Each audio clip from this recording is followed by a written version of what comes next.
Здравейте, приятели! Казвам се Иван Георгиев и вие сте с Контратеза. Или днеска ще ви говоря по-народно. Здравейте, пичо и пички! Започваме видеото с една много интересна теза. И тя е как всички се опитват лекичко, тихомълком да промъкнат циганетата и турчетата в българската култура и етика. Аджба, казано накратко и на чист български. Да ви обясня. Специално в Ямбол преди време имаше една инвазия на разни отрепки и други тем подобни, като някои от тях бяха известни рапъри, други пък бяха впоследствие станаха общинари и така нататък. Това се случи след като бяха на гости при един определен шоумен, няма да споменавам. Шоумена имаше много голямо шоу дълги години в BTV. Няма да споменавам имена, сигурен съм, че всичките ще са сетите. Но при него бяха ловци на талибани, цигани рапъри, други наркомани рапъри, общински съветници в момента, даже заместник кметове, сина на кмета и други тем подобни такива личности, които всичките се изредиха през Ямбол. Сега ще кажа как и ще обясня как всички тези личности се опитват да направят нещо почти незабележимо. Като една от целите е дори да премахнат депесарите, те ще се опитат да внедрят циганетата и да им дадат изцяло равни права с българите. Но вие знаете, че в България българите имат много по-малко права от циганите. Тоест циганите са много по-богопомазани в България, защото те получават помощи, издръжки, социални, какво ли не. Отделно да не говорим, че и турците страшно много започнаха да ги дърпат по Германия и напред-назад, да им осигуряват работа и така нататък. И те купуват имоти. Имотните агенции също са замесени в цялата схема, като в цялата схема участват имотните агенции, черното тото, кредитите, казината, земеделските производители. Всичко това, земеделските борси. Тоест, целият бивш комунистически строй участва в тази система. От друга страна, вие наблюдавате, гледате, предполагам, парламентарни групи там, изказвания и какво ли не. Но, да започна с фактите. В Ямбол бяха изградени, след като се случиха всички тези катаклизми, бяха дадени под наем доста помещения и бяха продадени доста имоти на точно такива хора от цигани, в скоби етнически различни от българи. Така, бяха продадени доста имоти, изключително голям брой. И всички казваха, но продай си къщата и премести се оттам, защото няма какво да се направи. Това полицаи са ми го казвали, военни са ми го казвали. Аз да си продам имота и да избягам. Имам съсед, който е на високо ниво в съдебната власт и така нататък. И през цялото време имаше натиск, като пращаха циганета да правят мизерии, да викат, да крещят, да хвърлят бомбички, да правят всякакви мизерии. Разбирате ли? И сега в момента вие наблюдавате едно нещо, което се нарича шизофрения. Тоест тези, които през цялото време правяха мизериите и осъществяваха натиска, сега излизат и продължават да осъществяват натиск с цел да сменят цялата съдебна власт. Разбирате ли за какво говоря? Тоест да няма обвинение. Защото съда е най-корумпираната институция. Съда, не говоря за прокуратурата, говоря за съда. Съда е най-корумпираната институция. Много по-лесно е да си купиш съдия и съдията да ти каже невинен, отколкото съда, т.е. прокурора, колкото и да внася обвинение, в крайна сметка съдията трябва да даде заключението и крайната дума. Така че всички тези циркове, които се играят, са пълна, пълна олигофрения, това е шизофрения даже. Разбирате ли? Това е биполярно разстройство. Едните се правят на опозиция, онова. Цирк. Това е тотален цирк. Разбирате? Тотален цирк. За Продължаваме промяната, тези хора сами искам да си направите сметка как те се опитват да пробутат педерастия, цигания, пошлост. Отделно се занимават с други тъмни сделки, прибирания на пари, но замислете се, че от срещната страна, БСП-та там и всичките, които са в позиция, те също имат източници за прибиране на пари. Те не са читави хора, разбирате ли? Няма такова нещо.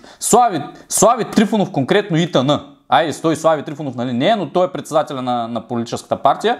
ИТН специално, аз не мога да бъда сигурен, че тия хора са легални, разбирате ли? Някои от застъпниците им си купуваха наркотици от старите монополисти на Ямбол, които работиха за Митко Очти и за други тем подобни хора, които сега в момента са в затвора. И се подвизават там Маркос и т.н. Отделно пък да не говорим за VIP Security, другия сод, който пък охранява всичките къщи на турците. Сега минаха към СОТ 161, който е към полицията пък. Военните сключват сделки с турците, от другата страна пък полицията направо си работи за турците. Какво става? То не мога да разчиташ на никой. Ето защо по този начин, нали, всичко се прави, целият натиск се осъществява в един момент на хората да им писне да кажа, майната му, какво ще да става, всичко да стане незабележимо и те да прокарат цялата глупост. Ти нова телевизия и BTV и другите те се отрепват да дават цигани. Те не са спрели да показват цигани, разбирате ли? То на Нова година аз гледам тук, само прещраквах каналите, то пускам единия канал, направили Валери Божинов го направили водещ. Той не мога да каже две изречения като хората, те го направили водещ. Софи Маринова вика чакал, там пее някакви цигански песни. Голяма гордост, разбирате ли? Това е България в днешно време. Навсякъде е пълно с талибански браснарници, аз ги наричам талибански браснарници в кавички. Нали, те са водят барбари. Едно време американските негра в Америка, всичките чернилки, дет бяха наркомани и рапа и т.н. Всичките направиха такива браснарници и нашите да видят от американците. Как ще ги стигнем тези американци? Как ще ги стигнем американците? С талибански браснарници. Циркаджи. И какво се случи в България? Всичките комунисти, които бяха едно време, избягаха в Щатите. След разпадането на комунизма, всички бивши комунисти фанаха дърмите и избягаха в Америка. И сега там е бахти комунистическата държава, разбирате ли? Циркаджи. Казината, дето ги рекламират. Паунсбет, Сезам, Мезам, там, каквито са всичките олигофрени, дето са. Те са левскари, те половината с статута им е в Калифорния. На Паунсбет сървърите са в Калифорния. Какво да ви говоря? Те Сезам ли са? Какви са? Те са с арабите. Изцяло с арабите са, разбирате ли? Те са си майни ги там. Пловдив е по принцип е малко турски град. Не малко ми доста. И те са си ГЕРБ, управлението е на ГЕРБ, там е пази Боже. От едната страна имаме Ботев Пловдив, бачка с турците, от другата страна имаме Локо Пловдив, бачка с циганите. В София същата работа. Левски бачката с циганите, ЦСКА с турците. Няма тънта-мънта, разбирате ли? Така е разпределено нещо, че държавата е разпределена и разделена на две и когато едните почнат да натрупват негативност, те бутат другите. Когато другите почнат да натрупват негативност, бутат другите. Ако и двете структури почнат да натрупват негативност, измислят нови, създават нов проект и го бутат напред. Разбирате ли? Това е държавна сигурност. Изцяло работата на държавна сигурност са зависимости от външни фактори. Господин Карбовски, дето много са пени, той едно време интервюираше тук циганите педераси, дето са в града. Господин Марков ходи се прегръща с господин Волен Сидеров, Волен Сидеров работеше с един хазартно зависим тип тук от Ямбол, който доскоро имаше снимки от казината. И ВМРО, пак да не говорим колко много бачкаха с циганорите. И изпраха сумати пари с циганите. Те даже още ги контролират. Да не говорим, че за Волен Сидеров бяха излезли документи, в които Доган му предоставя 1 800 000 лева за стартиране на кампанията. Мисля, че в BTV го гледахте нещо. Преди да стане собственост на Пеевски и на другите им подобни. Още докато Мърдок беше собственик на BTV. Тъй, че всички те, т.е. в миналото патриотичните организации бяха създадени с помощта на етническите партии в България. Разбирате ли? Тя е само една етническа партия, но бяха създадени с тяхна помощ. И до ден днешен е така. Няма патриотична организация, която да не бива претопена от ДПС, специално ДПС, конкретно ДПС ви говоря. Това, че Бойко е малко по-умен от останалите и той просто ги предърпва и се възползва от цялата работа, не означава, че той не е част от комунизма. Той е дете на комунизма. Той е жив комунист. Разбирате ли го ти нещо? Само, че то, сегашния господин Борисов е доста по-безкруполен и да го кажа, той не е държавник. Нито един от тях не е държавник. Докато Тодор Живков е бил държавник. Той на първо място е слагал държавата, оттам нататък е правил какво ще да прави. Те затова са го махнали. Затова правят преврата, вътрешния държавен преврат и го махат и слагат друг. Впоследствие Соломон Паси и другите им подобни национални предатели, тези мръсни евреи, които бутнаха България в ръцете на турците. И сега в момента евреите излизат и се правят на големи борци срещу талибаните. Сега, че талибаните са цигани и трябва да изчезнат, да. Ма евреите също трябва да изчезнат. Те са по-големи цигани от циганите. Какво да ви говоря? Цялата работа е един голям цирк. Цялата работа е един голям цирк. Защо ви го казвам това нещо? Защото много претендират и парадират сега в момента обединение, спасете се. По-хубаво тази държава да изчезне, честно ви казвам. По-добре е да изчезне с всичкия батак вътре в нея, поне след години да има нещо читаво, да се създаде един нов живот. Това нещо е сган. Не може ти на 3 март да се качиш на шипка, да слезеш от шипка и да се нашибаш в дискотеката и там да ти пее някакъв циганен, кой ушиба ряка. Да вика чакал. Джейсън Момоа. Ти да мяташ кючеци, качен пиян като свиня и мяташ салфетки и въртиш кючеци, си голям патриот и си голям българин. Мръсен циганин си, разбираш. Това е положението. Тъй, че много трябва да се замислите на къде вървите и какво общо взето, какво се случва около вас. Разберете, че тук няма полиции, няма военни, няма институции, няма нищо. Циганорите дърпат конците и те определят нещата. Много рокерски клубове, мотористи и т.н. застанаха зад това нещо. Те да помагат на циганите и да се мъчат да ги интегрират. Много от тях. Едно време рокерите се бориха изцяло срещу циганите.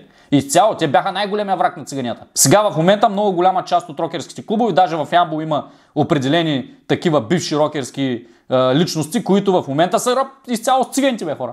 Разбирате ли? Това нещо никога не е било. Никога не е било. А сега в днешно време вие го наблюдавате на живо лайв. Как ще го оправите това нещо? Кой ще го оправи? Няма кой. Всичките мръсни комунисти създадоха нещо такова. Демократите от друга страна пак и те създадоха нещо такова. Защото голямата демокрация, какво ви създаде демокрацията? Ви даде нищета, мизерия, глад, цигани, турци, какво ли не? Всякаква паплач. Това ви даде демокрацията. Демокрацията вкара в трета глуха. А БСП от другата страна държи групировките и какво ли не. Ма те и ните държат групировки, и другите държат групировки, защото и ните са към източния блок, другите са към западния блок. И така са разпределили, че и ните държат единия контрол, другите държат другия контрол. И фактически населението въобще не ги интересува. Тук става въпрос за лични интереси, да се налапат, да се наедат и да изчезнат. И това е. Народа какво прави, какво не прави, тях не ги интересува. Нали, циганите и ги хранят, циганите могат да гласуват, дават им каквото могат да вземат, облагат ги с дивиденти и циганите се дават гласа за 20 лея и какво ли не. И по този начин те контролират избори, контролират държава, контролират всичко. Перат пари от наркотици, от тъмни сделки, сиви сектори и какво ли не. Те е структурирана системата. Самата система на България така е структурирана и това нещо, ако народа не се усети и говоря за истинските, гордите българи, ако не се усетят, това няма да има подобряване. Разбирате ли? Няма да има подобрение, няма да има развитие, няма да има някакъв просперитет. Ако вие не намерите един качествен лидер, в който да издигнете и който да направите ръководител с държавна стойност, този човек да бъде на първо място държавник, никога няма да има просперитет за тази държава. Тук не става въпрос дали Русия ще нападне, дали Америка ще нападне. Няма да нападнат. Не се притесняйте. Няма да станете нищо. И излишно въплашат, че тук те щяло да стане, но ние щяло да стане. Ние сме никой. Ние нямаме армия. Разбирате ли за какво става въпрос? Ма ние армия, ние нищо. Ние нямаме нищо. Нищо нямаме. Голи сте като пушки. Имате цигани. Какво ще ги правите? Циганът е свикнал да краде и да смучи дивиденти от държавата. Това е. Циганът нито мога да го направиш нещо качествено, нищо не става от него. Турчана пък е толкова хитър, че той ти реже краката, докато гали по главата с усмивката, буха в задника. И докато вие не се усетите, няма да има подобрение. Това е моето мнение, моите хора. Всички останали такива деца пенят и менят и те нататък, всички са циркаджи. Пълен е политическият живот на България. Всичкият политически живот на България е пълен с циркаджи. Ма сега излизат Бойко преди години. Следвайте младите. Кога да ги следвам? Те са цигани, бе. Кючекчи. Качени на масата, пияни, насрани, надрусани, какво ли не и перят кючеци там по масата и фърлят салфетки. Тях ли да следвам? Ти ли да следвам? Това е разпад, деградация, нищожество. Кога да ги следвам? Те не стават за нищо. Следвайте дърците. Кога да ги следвам дърците? Те са претопени мозъци. За нищо не стават и те. Те за едната пенсия продадаха България. Кога ще ги следвам? Нашибаха цялата държава с цигани и цял ден гледат турски сериали. Тях ли да следвам, бе? И аз осъзнайте малко къде се намирате. Тъй, че мислете. Довиждане.